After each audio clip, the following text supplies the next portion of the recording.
अस्सलाम वालेकुम। जो लोग छोटी सी जगह में गोट फार्म स्टार्ट करना चाहते हैं, तो ये देखिए हमने एक छोटा सा गोट फार्म सेट किया है। यहाँ पर टोटल 5 बकरियां हैं।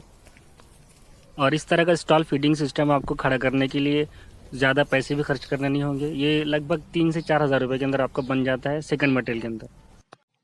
हमारा जो फार्म है ये 8 फुट चौड़ा और 24 फुट लंबा है। और बच्चों के लिए हमने एक अलग से केज बना दिया है साइड में। फीडिंग एरिया हमने सामने से खुला हुआ रखा है ताकि वेंटिलेशन और सूरज की रोशनी इन्हें बराबर मिलती रहे। कमेंट सेक्शन में आप ज़रूर बताएं आपके आइडियाज़ और सजेशंस। अगर आपको वीडियो अच्छी लगी हो तो ज़रूर लाइक भी करें। नेक्स्ट वीडियो में मैं बताने वाला हूं आपको लो बजट पोल्ट्री फार्म के बारे में। ज़रूर बने रहें हमारे साथ।